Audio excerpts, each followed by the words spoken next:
Welcome to the Real Chili Podcast. And the Golden Eagles of Marquette University in Milwaukee are bound for the Final Four for only the third time ever. 5 seconds left. Marquette down by one, trying to avoid the upset. Blue the drive, the left hand. It's good. 1 second to play. Vander Blue has put Marquette in front by one. And I want to win every day as basketball players, as students, and I want to win every day, most importantly, as people. Welcome, ladies and gentlemen, to the Real Chili Podcast. I'm your host, Mike Lavender.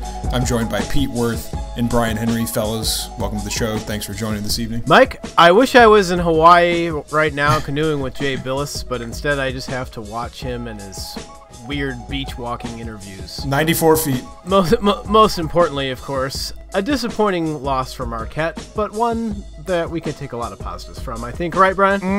Can you taste that, Marquette fans? On this Thanksgiving feast week, you know what that is? Sounds weird. That's the salty taste of reality. However, the light side of optimism with it. We'll get into it, but that's how I feel on this disappointing evening where we lose to Wichita State. Well, I can't tell how much of those comments were scripted, but folks, to bring you into what we're going to talk about tonight, Marquette lost earlier this afternoon on Tuesday the 21st, 80-66 to 6th-ranked Wichita State, 4th-ranked, according to Ken Palm.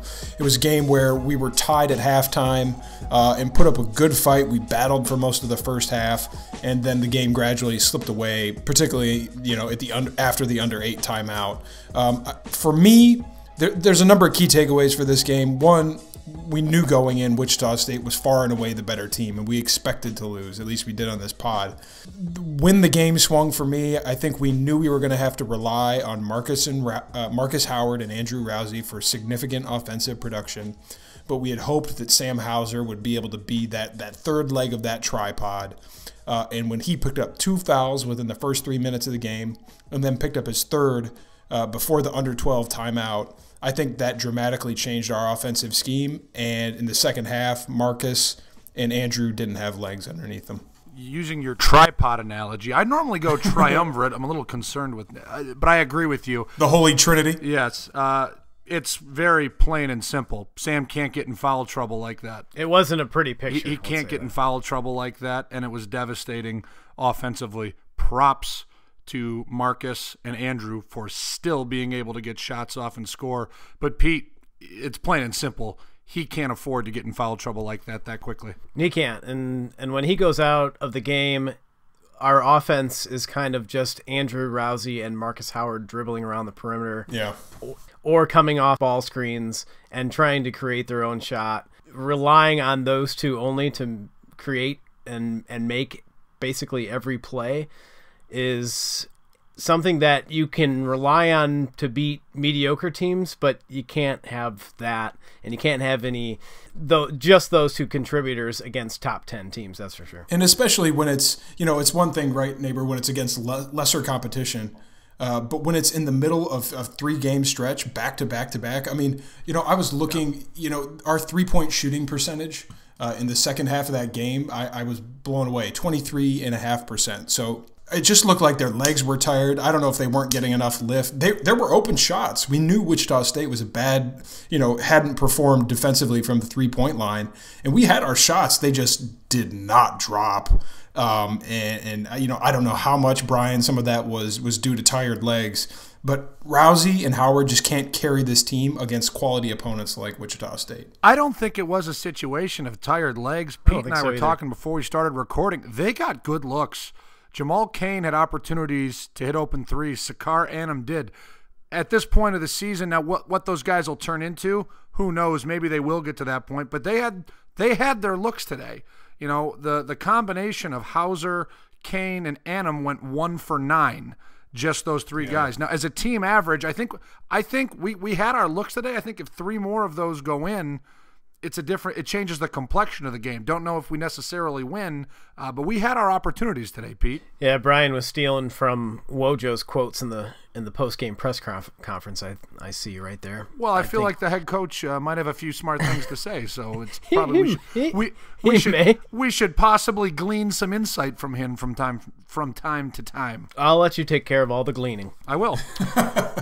Well, what Joe said, he said we had 10 more open looks, and if 4 of those go down, then exactly what you said. It's a much different ballgame. And in the first half, Rousey was very cold.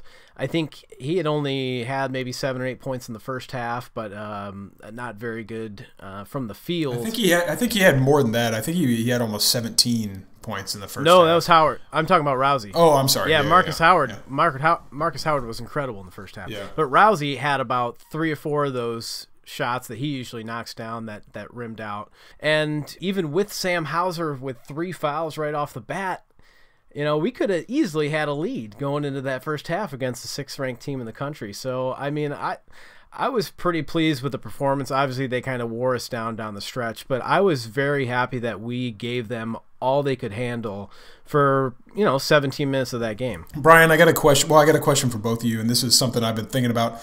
There are going to be situations where if you're looking at the Holy Trinity, the tripod, whatever you want to call them, Howard, Rousey, and Hauser. Those are the 3 individuals who can clearly, consistently score.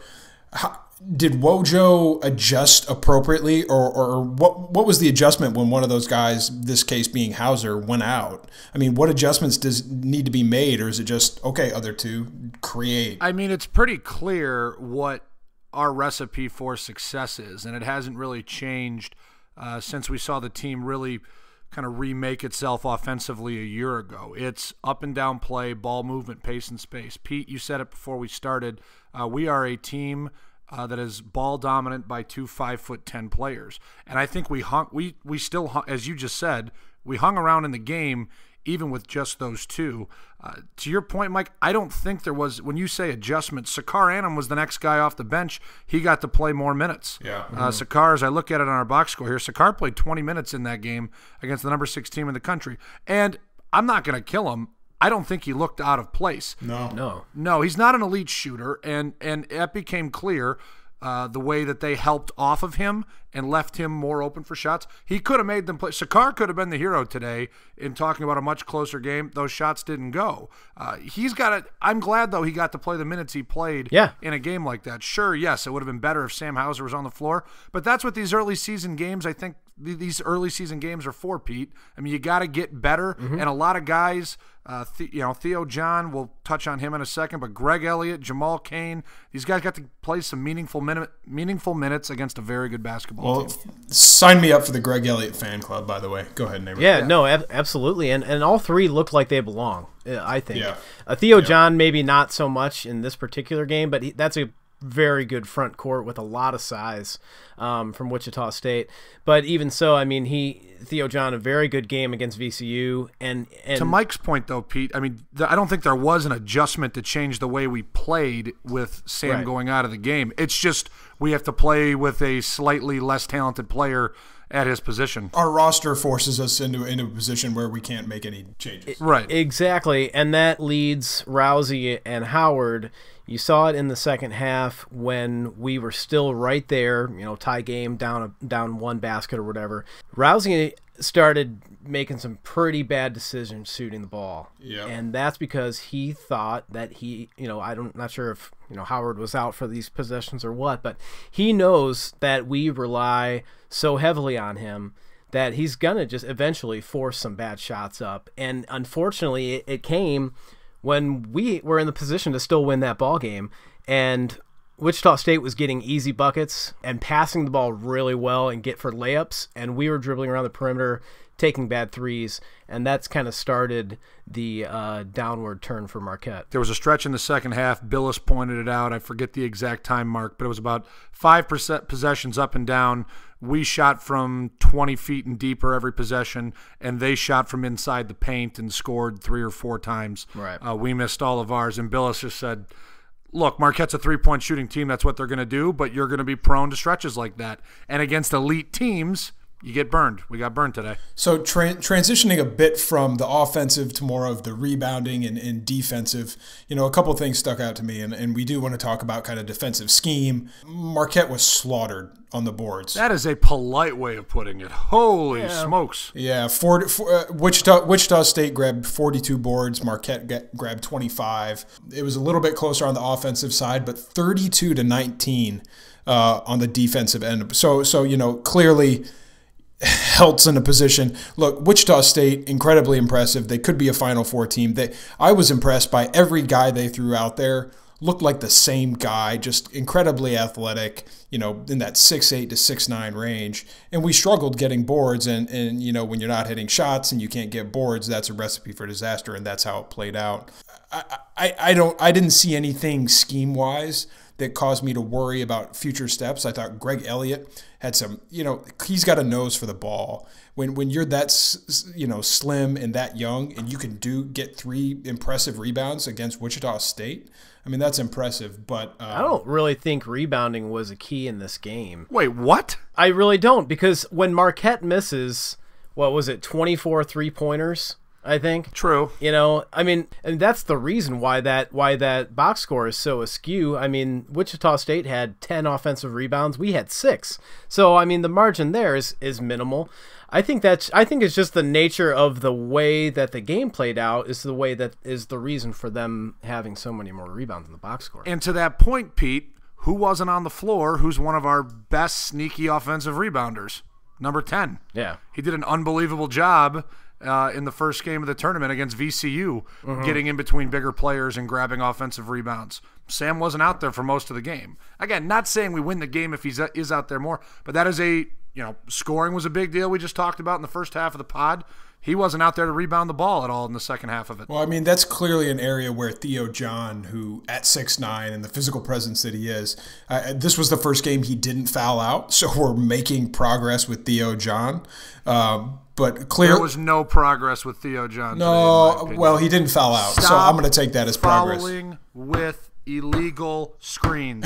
I can't freaking take it anymore. Well, as soon as it happened, he looked immediately at the bench and did one of these, put his arms up in the air like he couldn't believe it. So there was ticky-tack fouls on other players as well for moving screens. But it's happened in all 4 games with him, Pete. All 4 games he's been called for almost 2. It's definitely something that they need to work on. It's a problem for sure. But the refs in this particular game, I thought were calling some ticky-tack stuff. Mike, let me take it to this point from a defensive standpoint. I thought, to me, go on, Matt Helt, I want to give him some love. I thought he was our MVP defensively during that game. And I know a lot of people, as you said, the Twitterverse was a burn about how poor we looked defensively. For what? Twitterati, yes. For the actual skill set and physical speed that Matt has, his ability today to hedge on screens and recover, it is amazing we did not get burned more often than we actually did. And I think a big part of why he only had 4 rebounds in this game and 2 points is because he was running around like a dog on defense, trying just to hedge and recover and get in front of guys. I thought his effort was fantastic. I know he wasn't perfect, but that was against the number 6 team in the country. Matt Helt held his own out there today.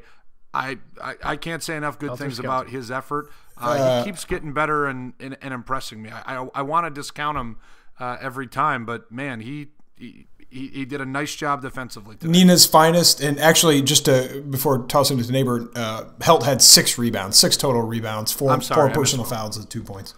And a nice adjustment by Wojo. The first couple possessions in the first half, Shaq Morris we were trying to front him, and Helt especially got burned by lobs over the top. And I think that was a good adjustment pretty quickly by Wojo to kind of get Helt in a better position to defend him. And surprisingly they kept Shaq Morris out on the perimeter most of the game. Greg Marshall did, setting screens. Well, it's because they wanted to get Helt running around like a maniac. That was, I think, part of their game plan is this kid's not that fast. Let's have him help and recover and see if he can do it all game. He had to play 31 minutes, Pete. Yeah. You know why? We don't have anybody else. Because Theo John can't set a goddamn screen without fouling. Well done, Matt Helt, and shame on you, Theo. But also, nobody else is there. There's nobody else on the roster that can play down there also. Harry Froling is coming. He said he's looking at his calendar every day. Maybe he can set a legal screen. Well, speaking of that, Wichita State was a great screening team, Brian. Yes.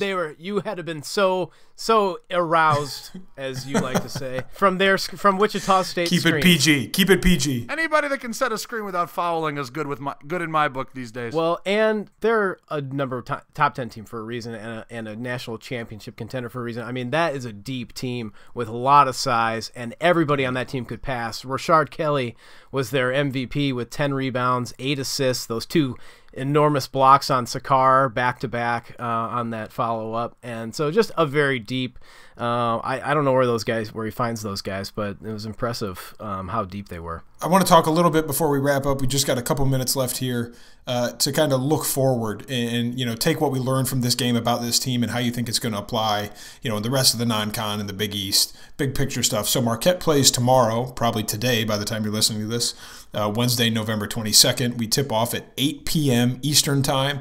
Marquette will play the winner of Notre Dame and LSU. That game is ongoing. It tips in just about 4 minutes, so we don't know the result of that yet. But again, Marquette tips off at 8 p.m. Eastern. Brian, Pete, I think as you're looking at this Wichita State game, looking at Marquette's performance, I was happy with how we performed. No, of course, look, we're the guys putting a podcast together. Of course we want this team to win. Of course we want them to do well.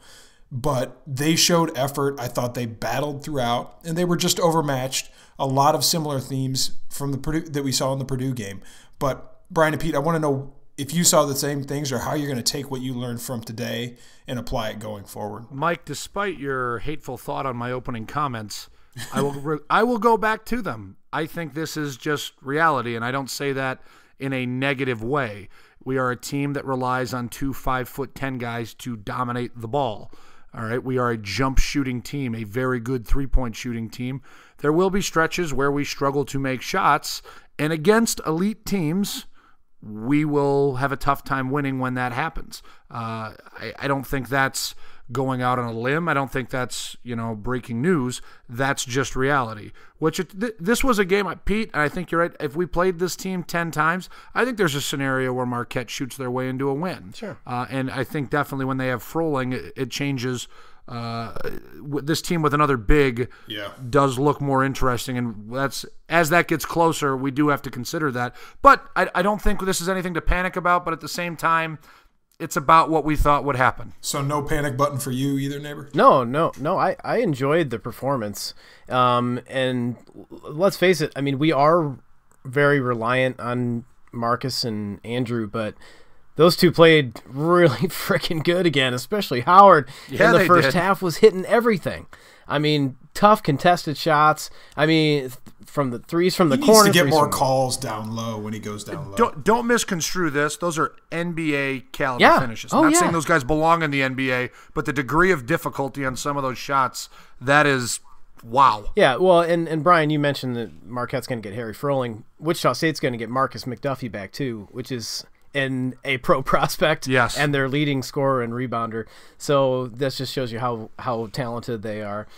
But yeah, no, I like the performance, but we've talked about it. We've mentioned this throughout the entire podcast. Howard and Rousey and Hauser, we don't have a capable offensive threat down low. And with that, I think this team would be so much more dangerous. Like if we had a capable offensive force in the post, maybe Froling can be that guy, who knows? But if he can, I think this team is looking really, really solid. But without it, and having to rely so much on the three-point shot, especially without Kane and Elliott feeling comfortable as ball handlers trying to get into the paint, that's just kind of where we are right now. So that's going to do it for us here this evening on the Real Chili Podcast. As we mentioned, Marquette plays on Wednesday, November 22nd at 8 p.m. Eastern against the winner of Notre Dame LSU. Marquette is 2-2 overall, and our 2 losses have come to teams that could, certainly make it to the Elite Eight or the Final Four. So you've just heard it here from 2 of our experts. Yep. We have high hopes for the rest of this season, and I think if anything, we can look to the Big East Conference with some high hopes and hopefully build our resume to make it into the tournament this year. Fellas, any final thoughts? That's going to do it for us tonight. Happy freaking Thanksgiving, Marquette basketball fans. That's all I got. And happy Thanksgiving to you, Brian. And I bet Landry Shamet is a terrible cook. Probably is. Well, like, the best thing he can make is chili. Are you kidding me? And he's supposed to be a cook? Yeah. Like, chili. Yeah. Throw some meat and beans in a pot. You make it Exactly. Unacceptable. What's your go-to dish on Thursday, gentlemen? A stuffing and a nice corn casserole. Ooh, Brian? I am completely incapable of cooking anything, but when it comes to enjoying others, Jack's Pizzas. big fan of the cheesy potatoes that one of my aunts makes. That'll be down there for Thanksgiving. Well, you know what? I found this really great way to brine a turkey. It's called a dry brine, and it's fucking amazing. I'm so excited to eat this turkey on Thursday. I've been thinking about it for weeks. That is big league. I can't wait to watch your Instagram post about it. Insta story. It's gonna be fire, Brian. What's that Instagram handle, Mike Lavender, for the people? Let's. You don't need to see that, people. Brian. Oh, come on, holding out. All right, that's fine. I will give out my Instagram handle when you get on Instagram, Brian. Hey, okay, that's fair. All right, folks, that's going to do it for us here at the Real Chili Podcast. Thanks so much for listening to this episode. Again, thanks to all our new listeners. We really appreciate you tuning in. We think it's going to be a great season.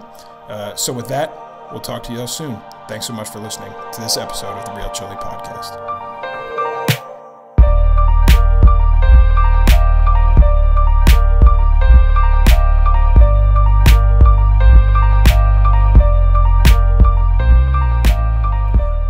New listeners, we love the old listeners, we love the sometimes listeners, all y'all. Mostly we love Don.